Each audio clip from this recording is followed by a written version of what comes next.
Hello, everyone, and welcome to the Forgotten Generation podcast, hosted by Troy Njenje Mbanga. This podcast is about amplifying young people's voices and the journeys they're on. Welcome to this episode of Thursday Thoughts, as we're going to be talking about climate change. And for those listeners who have listened to the episode of climate change, you can listen to that now with Tash. But I'm with Ramandeep today to talk about climate change and their journey, and they're a climate change advocate and a My Life My Say squad leader.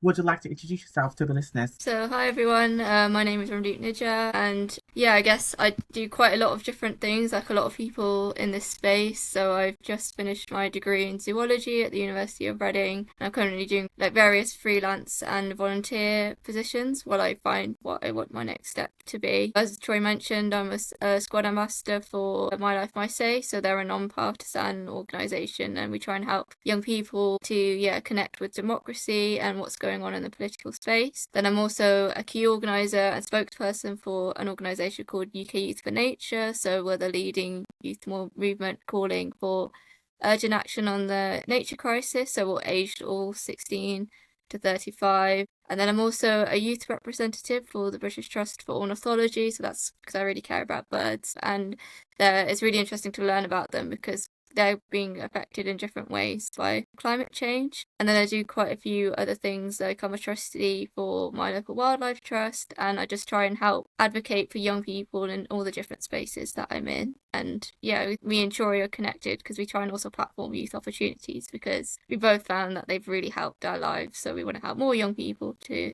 access opportunities as well. Absolutely. And it's just so good to have you on today's episode.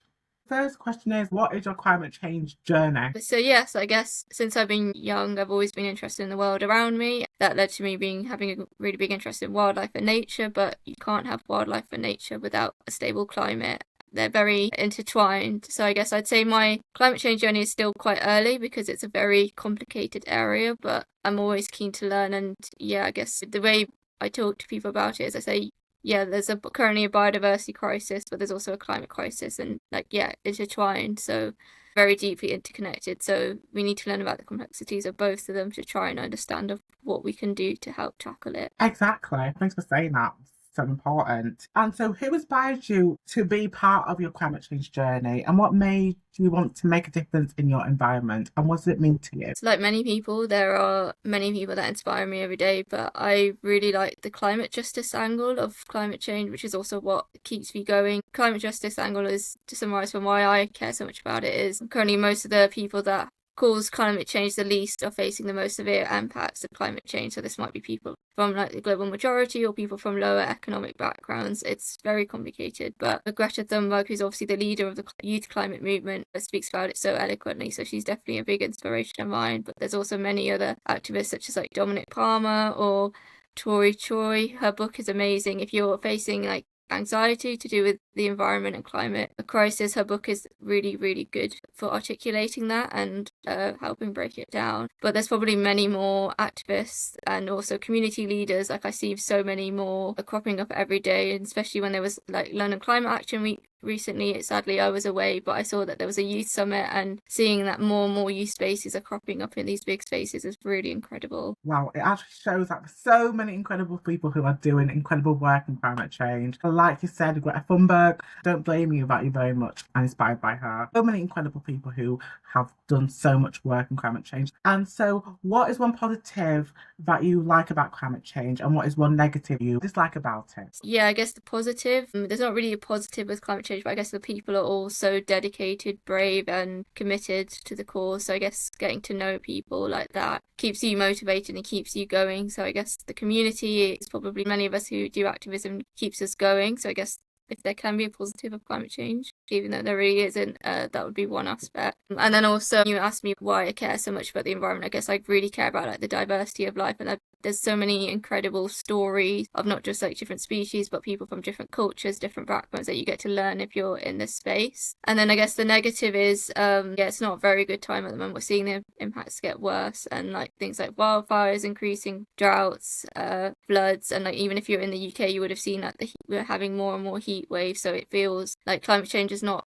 in the future, it's here now, and all the science and the statistics are telling us this. So yeah, I think it's quite a scary space to be in, because you know that we need drastic solutions now, but also if we're going to turn the tide, this is the time where we need to. Exactly. Because I think there's so much happening in climate change at the moment. Like you said, with the heat wave that's happening, it's been very hot in the UK, and it's like temperatures are absolutely climbing and climbing. I think people have said actually that it's the most like bad heat wave we've ever had in the UK, and I think it's going to keep happening. Lots of temperatures of heat waves, and yeah, stay cool, drink lots of water and stuff. Also the negatives as well in it as well, because there's so much negatives like the littering and the pollution. There's just so much stuff, and I think it's so important that we talk about it. Were there ever times where you felt like you had barriers in climate change in just where you live? Has it ever like impacted you personally? I think I've been very privileged that, yeah, I've not had as severe impacts. Like, as you say, like there's been headlines like just this week, like in Bangladesh, there's been severe flooding and people have lost their homes and like their livelihoods. So I've never had something as life-changing as that, which is why, yeah, I also care so much about this issue, because I feel very privileged. So I want to do all that I can to help speak up and, yeah, like, do what I can to take action on this topic. For challenges, I'd say for anything environmental and climate, there is a lot of misinformation online, which is what I try and do and tackle a lot with my work. So on my social media, it's often very more educational based, I say. So if I go to a conference, like even if it'll take me a few weeks, I will try and take detailed notes so I can share what those speakers said. And then, yeah, it's direct from the source so people know it's more, yeah,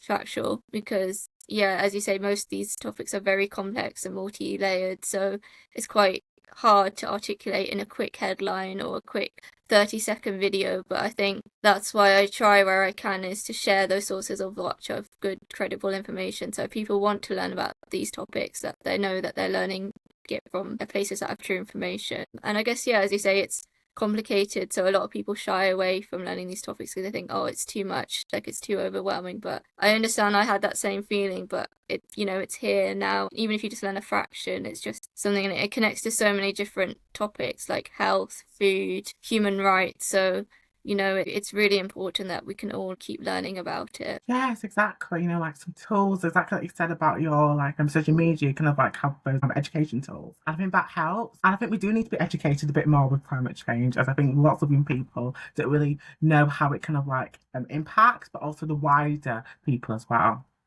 So it's very important. So thank you for sharing that. So what are the issues that you think needs to change for climate change for the society of young people? What do you think the government and the ministers in government need to do better in supporting that? So I'd say one recent example which I've worked really well is there was something called the National Emergency Briefing for Climate and Nature in November last year, and they made it into a public film, which is now about an hour. Currently, you can see all the record. So what happened with the briefing, they had 10 of the leading scientists, all of different areas. So, for example, one on climate science, one on biodiversity, but also like someone on national security, someone on public health, and they all came together into Westminster and all each gave a 10-minute talk on their area of research. And I thought that was really good, because research changes every day, and who better to explain their research than the scientists themselves. And all those recordings are now online if you'd like to learn about them. But as I said, they put it into a public film, which is about 45 minutes. There's screenings happening all across the country. They're called people emergency briefing screenings, and you get to connect with them, your local community, when you watch it, and there's often facilitated discussions around it. But I think that's been a really great tool, because, as you say, it's been like a great baseline, because we're all learning about it from ground up. So to have this public information film means that, you know, it doesn't matter what angle you're coming at, whether you're a beginner or whether you're an advanced scientist, we're all still learning on this journey together. And so they're now calling for there to be a national emergency briefing where it's televised to everyone in the UK on a national TV channel. It's currently not gone through to that stage yet, but I would love ministers to support that. There's currently petitions for MPs to support it.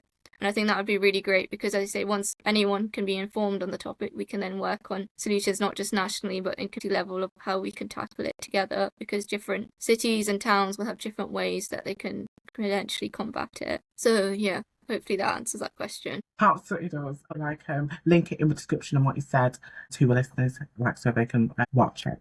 And to finish this episode, what is one piece of advice that you will say to a young person interested in climate change and but don't know how to get involved? I would just say, you know, Troy will obviously put my contact information. If there's a specific angle you're looking at, like, I'm happy to try and give some recommendations, but also just be curious. There's so many incredible charities, podcast stations that are in this space. And I think once you look at one, you then might be directed to another. I think a lot of people, as you say, are scared to take that first step. But once you take that first step, it's a lot easier. We've got the world, we've got so many incredible resources. Like we've got Google, we've got the internet, we've got podcasts on our fingertips, like your amazing podcast. We've got, a lot of videos online.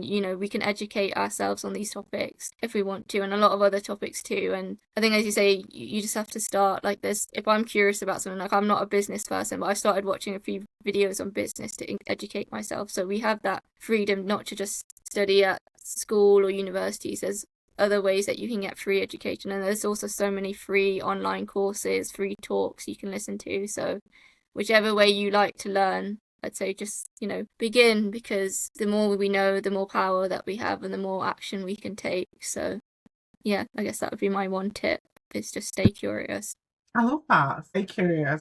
A lovely piece of advice, and that is absolutely a great way to end this episode today. So thank you so much for coming on to really talk about your climate change journey and to really tell the listeners about how climate change is and what can be done more better. And also, before we actually end the episode, you kind of have a climate change pod that you've been working on? Yeah, so the podcast that I'm involved with is called Generation Nature. So it's more nature storytelling. They also, obviously, as I mentioned before, nature climate crossover so much. So even if we don't explicitly mention climate, sometimes you'll see it interlinked. But that's a podcast. Yeah, it's on all the different platforms, and we also have an Instagram called Generation Nature Stories. So it's all led by young people and young people speaking on that podcast, because I think that was where we've seen it probably with your podcast too. There's not many podcasts that are youth led and that spotlight young people. So thank you for letting me highlight that.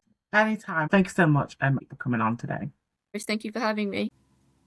Thanks for listening to the podcast episode. This is a Beaver Change Media Network production.